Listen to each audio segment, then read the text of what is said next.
Hello everyone, स्वागत है आप सबका। मेरा नाम है प्रवीण चक्रवर्ती और आज हम लोग डिस्कस करने वाले हैं। आप देख सकते हैं स्क्रीन पे है एडवांस 2018। ये पेपर वन का पूछा गया, ठीक है। अब इस क्वेश्चन को वीडियो को पॉज करके आपको सॉल्व करना है। मैं एक बार आपको वीडियो पूरा दिखा देता हूँ ताकि आपको ये क्वेश्चन भी क्लियर हो जाए और साथ साथ इसके ऑप्शंस भी दिखा देता हूँ। आप स्क्रीनशॉट लेके इसको ट्राई कर सकते हैं, ठीक है। इसमें एक से ज़्यादा आंसर भी हो सकते हैं।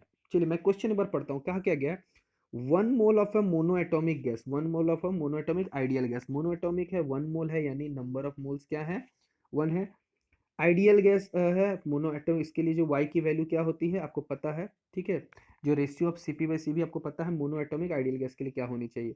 इसके कहा क्या है, उसके लिए एक साइक्लिक प्रोसेस के लिए गया है, टेम्परेचर और वॉल्यूम का साइक्लिक प्रोसेस के लिए हमने एक ग्राफ आपको मिल रहा है, ठीक है। जहाँ वी क्या है, वॉल्यूम है, टी क्या है, टेम्परेचर है। तो इसमें से कौन सा स्टेटमेंट होगा सही होगा, आप इस ग्राफ को देख सकते हैं, ठीक है। देखिए यहाँ से ये फर्स्ट है, first process, second process, third process और फोर्थ। इसमें से कौन से जो ऑप्शंस हैं, पहला जो ऑप्शंस आपको दिया गया था कि process one is an isochoric process, process two में गैस एब्जॉर्ब हो रहा है, मतलब आपको समझ सकते हैं इस तरीके से कहा जा रहा है कि इस प्रोसेस में आइसोकोरिक है, इस प्रोसेस में गैस हीट को एब्जॉर्ब कर रहा है, इस प्रोसेस में फोर में गैस को रिलीज कर रहा है, इस प्रोसेस में आपको कह रहा है कि वन और थ्री में यह आइसोबेरिक नहीं होगा। ओके, तो चलिए देखते हैं इस क्वेश्चन को कैसे करके सॉल्व करते हैं। सबसे पहले आपको पता होना चाहिए कि आइसोकोरिक प्रोसेस कहते किसको है, ठीक है। आइसोकोरिक प्रोसेस कहते किसको है कि आइसोकोरिक अगर कोई प्रोसेस है तो उसमें क्या होता है, आइसो मीन्स सेम है, कोरिक का मतलब वॉल्यूम, तो सेम वॉल्यूम, यानी वॉल्यूम क्या रहता है, कांस्टेंट रहता है। और कांस्टेंट चीज का जो वॉल्यूम होता है, अगर आप उसका डिफरेंशिएशन कर रहे हैं तो डीवी क्या होता है, जीरो, ठीक है। उसके बाद एक चीज और है आइसोबेरिक, आइसोबेरिक में पी आपका कांस्टेंट होता है, आइसो मीन्स सेम, बेरिक मतलब रिलेटेड टू प्रेशर बार के लिए, ठीक है। तो P कांस्टेंट तो dP आपका क्या हो जाता है, जीरो, ठीक है। ये फंडामेंटल बात आपको समझ में आ रहा है। अब आते हैं थोड़ा सा डायग्राम को यहाँ पे फोकस करते हैं, देखिए ध्यान से। जैसे इस प्रोसेस में आप ऐसे समझे, फर्स्ट प्रोसेस में कहा गया था कि फर्स्ट प्रोसेस आइसोकोरिक होगा। देखिए आप समझिए ध्यान से, ये T है और ये V है। ग्राफ यहाँ से यहाँ चला गया, तो सपोज कीजिए यहाँ से यहाँ V1 था, यहाँ पे आपका V2 हो गया।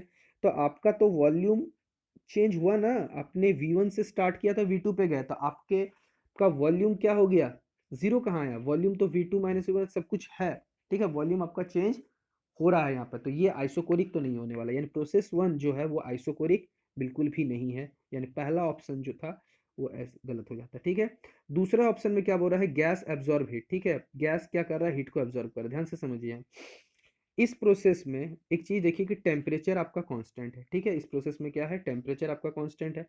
अब जब टेम्परेचर कांस्टेंट है तो इसका मतलब क्या होगा, ये आइसोथर्मल होने वाला है, तो dt क्या होने वाला है, zero. Temperature constant remain, it means it is isothermal, okay. तो आपका dt होने वाला है जीरो। आपको पता है फर्स्ट लॉ ऑफ थर्मोडायनेमिक्स में क्या होता है, dq बराबर क्या होता है, du प्लस pdv होता है, ठीक है। और dq जो होता है, अगर हम लोग, आप जानते हैं इसको cvdt लिख सकते हैं, इंटू pdv होता है। अगर आपका इस प्रोसेस के लिए टेम्परेचर कांस्टेंट है तो dt आपका जीरो हो जाने वाला है, यानी ये टर्म ऐसे ही वैनिश होने वाला है।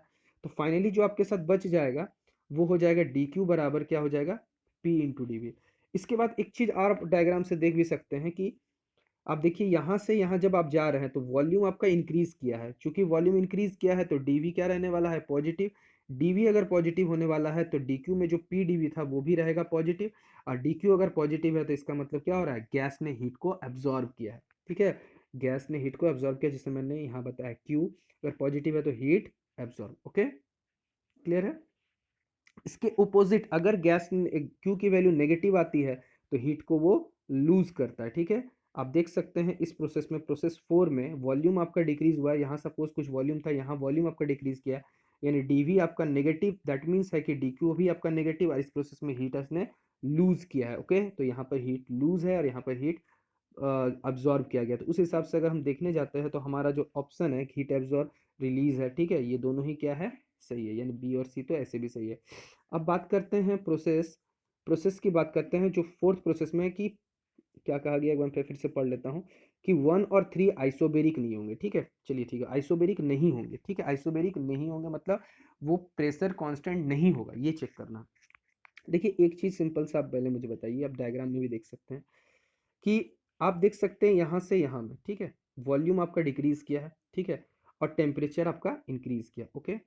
आपको पता है कि आइडियल गैस इक्वेशन से P V is equal to N R T होता है, तो पी इज इक्वल टू क्या होगा, एन आर टी बाई भी होगा। यहाँ नंबर ऑफ मोल्स तो आपका 1 दिया हुआ है, तो P is equal to R T by V, ठीक है।